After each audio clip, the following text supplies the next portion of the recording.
February 2022. Whoa, this month whizzed right past me. February 1st was the first day that I woke up and technically didn't have to prepare for work. And well, I'm still doing the contract cleaning gig as well as I'm still part-time at the gym, but I'm doing that so that I don't dip into my savings. When I say I technically didn't have to prepare for work, I'm referring to the fact that in January I handed in my 2 weeks notice for my bartending job, which was my staple income. And I did that, if you remember, to free up some time to pursue my life's ambitions during February. Someone reached out and said that I stressed the R in February too much, and the correct way to pronounce it is February. Anyway, so the goal of February was essentially order. Order. Okay. When I say it was essentially order, is that I needed to start organizing my life. Like, I moved into this apartment like a few months ago and I still had unpacked boxes in my basement, like completely untouched from day one of me living here. So I thought that a good place to start organizing my life, to turning it, the basement, into a creative space so that there's literally no excuse for me to post these videos once a month. The reason I'm excited to, or I was super excited to do so, is because it was my February consistency challenge. I asked myself late last year, well, if there was one thing, one skill, that if I could develop that would make my entire life better, what would that be? And quite honestly, it's consistency. If I can develop the habit of consistently showing up for myself, regardless of how I feel on the day, I think my whole life will be better. So therefore I decided I'm going to set a different challenge, a different consistency challenge every single month of this year. And it's something related to doing something for me, showing up for myself every single day. And that challenge for February was to spend at least 1 hour every single day turning this space into a creative studio. And I did so for 28 hours. I put another way, I showed up 28 times in 28 days. And I feel good about that. My consistency challenge for March is to read 5 pages of this book. It's called Meditations by Marcus Aurelius. It's essentially the journal. Marcus Aurelius was a Roman emperor, and this is his journal. Emperor? Emperor. He was a Roman emperor. Okay, let's get into today's video.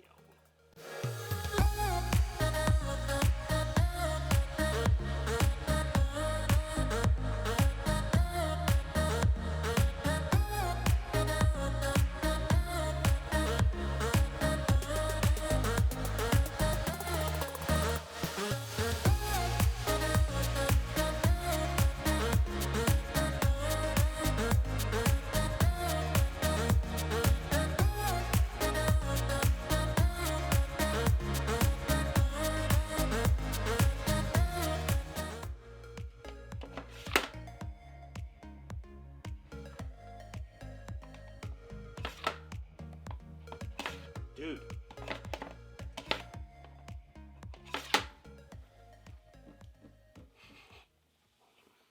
Is this a consistency challenge? Stay! Stay. Stay.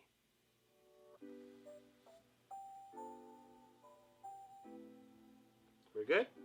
Okay, we're good. I'm going to start off with a failure on my part.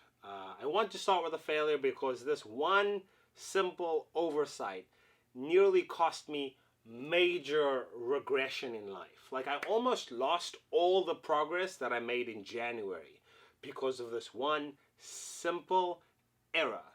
And that's why I'm going to start off with talking about it, because it impacted everything else negatively. Let me explain. Okay. Until January 31st of 2022, I worked as a bartender, right? So I walked home with cash every night. And then what I would do is I would put the cash into my safe, and then at the end of the month, I would count the cash that I had, and then I would know what my net income was. Key word there is net income. Move you over here. Don't move.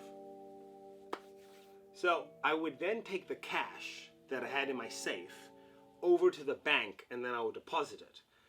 And that was essentially all the money I had for the next month, and I would budget accordingly, because in my entire adult life I've always lived month to month. But come February 2022, when I'm no longer working as a bartender, how does this methodology affect my life? Unless you've been living under a rock, like, you know that the gas prices are pretty insane right now. However, while I was working as a bartender, the gas prices never affected me in any way. And the reason being is because I always had cash on me due to the nature of my job. So when I would actually go to fill up on gas, I would physically walk into the gas station and pay with cash. Because when you pay with cash, the business, the gas station, they give you a discount. So it's a win-win. And I have noticed, I've come to the simple observation that, and I'm going to say this slowly, that I have never, ever had a budget for gas. I have just mentally grouped it with like a work expense, right? Because I need to drive over to work. And because I always had cash on me, it never ever went into my physical budget, because I would deposit the cash and then budget accordingly. So my cash flow diagram went something like this: work, cash, gas, my bank account, my budget, my bills. I would only budget with the money that was physically in my bank account, and I would use that to pay my bills. So when I did the math, when I did the calculations as to how much I would need in order to survive after I quit my job in January, I failed to account for gas at a time when gas prices are at an all-time high. This was comically stupid. There's no argument here. This was a colossal oversight on my part. To add insult to injury, my good old friend Murphy came by and told me, yo, your van needs a whole brand new battery. Like, for those of you who don't know, I live in a fairly decent apartment right now, but there was a time in my life when I lived in a tin-can van that I bought for $500. And that van is currently falling apart. Want to see something crazy? Want to see something really crazy? So here I am, minding my own business, getting out of the van. So I got out of the van and I closed the door, and look, that just fell right off. I don't think that's supposed to happen, right? But honestly, it just needs some rusties and it'll be as good as new. I am grateful that I moved upward from like a van to an apartment, but really, if you want to talk social mobility, my vehicle is a laughing stock on wheels. After this immense oversight of mine, it suffice to say that the rest of the month took a turn for the worse, because I essentially had to drive this heavy tin can gas guzzling van over to 2 restaurants to clean them. And this made me check, because of the price of gas, this made me check like the payment dates for all of my monthly bills and then plan my finances accordingly. The reason being is because I made a promise to myself. Like, I drew a line in the sand and said, hey, listen, if for any reason, if I have to dip into my savings, I'm going to call it quits. I'm going to just stop and pause what I'm doing. I'm going to get a full-time job somewhere, anywhere, I don't care, anywhere that's hiring. And then I'll just replenish my savings and then try again in a few months. The reason I drew that hard limit or made that rule is because my current savings is the exact dollar amount that I need to pay my immigration attorney to represent me at my citizenship hearing. And I'm not compromising that for any reason. What saved me this month, believe it or not, was a snowstorm. You see, I work as a contractor, and that's how I got the cleaning gig. But I work for a general contractor company, and then on their website they will post like jobs, and I will then take jobs to fill in my schedule. But I've worked dozens of contract jobs in my life, and I really cut it close this month. Now, there was a terrible storm coming close to the end of February, and I took a job to be a part of a snow removal team. I was essentially a part of the effort to manage the impact of the storm. The hours were long, cold and wet. The work was tedious, but ultimately the job was done.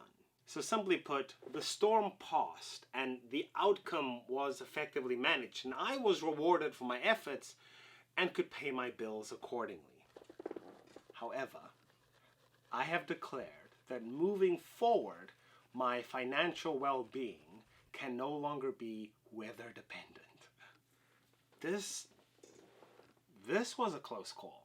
Remember what I said last month, that things like this can and most likely will happen, but I trust myself enough to effectively handle it.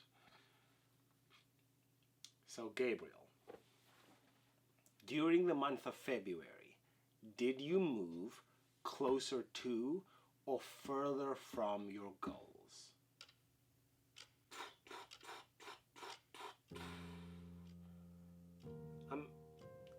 I'm gonna say yes. But it's a narrow win.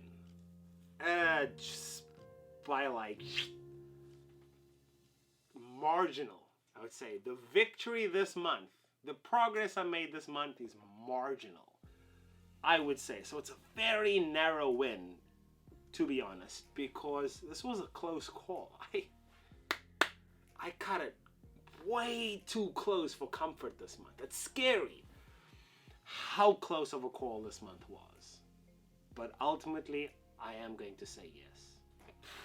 Yeah, I'm not going to sugarcoat it. Like I said, unpolished version, right, of accepting where I am and taking responsibility of where I want to be, of where I want to go, and then sharing that process. And I've said this on the channel before, and I've said this to people in my personal life. I have lived the nomadic lifestyle for a few years now, right? And there's this saying that I have based off one of the rules of the road that I have discovered. And that rule is, stupid will always be stress tested. And this month, February 2022, was nothing more than a stress test. And yeah. But I'm going to accept it as it is. Like, it was a narrow win. I cut it close, way too close for comfort.